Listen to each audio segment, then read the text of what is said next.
আগে 2টা টেবিল ছিল, এখন 3টা টেবিল করা হয়েছে। 80 থেকে 90 ভাগই ভুয়া মুক্তিযোদ্ধা, আমরা তাদের ভাতা বন্ধ করার সুপারিশ করেছি, অনেকে ভাতা বন্ধ হয়েছে। একদিন জানুকা ছিল ভুয়া মুক্তিযোদ্ধাদেরকে মুক্তিযোদ্ধা বানানোর কারখানা, রাজাকার ঢুকতো একদিক দিয়ে, টাকা দিত ওদিকে মুক্তিযোদ্ধার বাইরে নিত।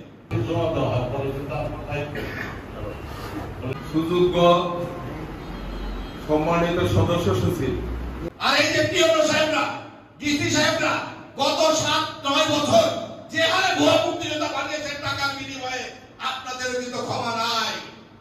কারণ একদিন জানুকা ছিল ভুয়া মুক্তিযোদ্ধাদেরকে মুক্তিযোদ্ধা বানানোর কারখানা, রাজাকার ঢুকতো একদিক দিয়ে, টাকা দিত ওদিকে মুক্তিযোদ্ধার বাইরে নিত।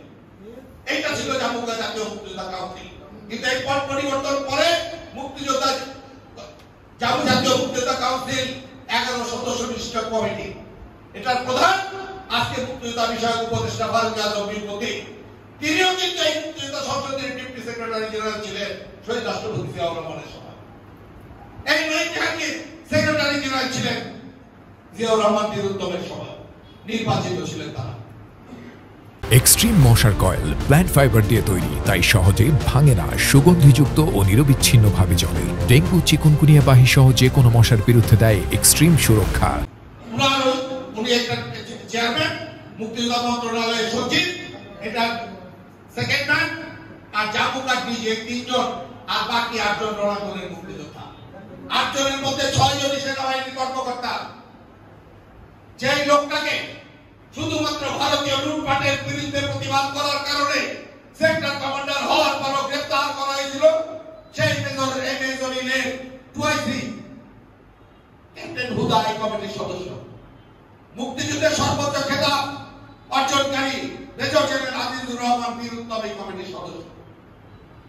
6 জন আর্মি অফিসার যারা অত্যন্ত রিনাউন, সততার পরীক্ষায় পরীক্ষিত, আর 2 জন সিভিলিয়ান, হাবিবুল আলম বীরপতি আর আমি আপনাদের অদম সাদেক আহমেদ খান এই কমিটির মেম্বার। প্রায় এই কয়েকদিন আমাদেরকে 2 দিন মাত্র আমরা যাচাই বাছাই করার সুযোগ পাই। আগে 2টা টেবিল ছিল, এখন 3টা টেবিল করা হয়েছে। 3 ভাগে আমরা এটার ইন্টারভিউটা নেই এবং 7,000 7,500 এর মতো আমরা ইন্টারভিউ দিয়েছি। তার মধ্যে 80 থেকে 90 ভাগই ভুয়া মুক্তিযোদ্ধা, আমরা তাদের ভাতা বন্ধ করার সুপারিশ করেছি, অনেকে ভাতা বন্ধ হয়েছে। কারণ আমাদের যে সম্পদ আছে, মুক্তিযোদ্ধা মন্ত্রণালয়ের উপদেষ্টা আমাদেরকে হিসাব দিয়েছে যে আমাদের যে সম্পদ আছে 100% প্রকৃত মুক্তিযোদ্ধা আইডেন্টিফাই করা যাবে না। যদি 80-90 ভাগ পায়, তারপরে আমাদের প্রতিটা সদস্য 1 কোটি টাকার উপরে পাবে।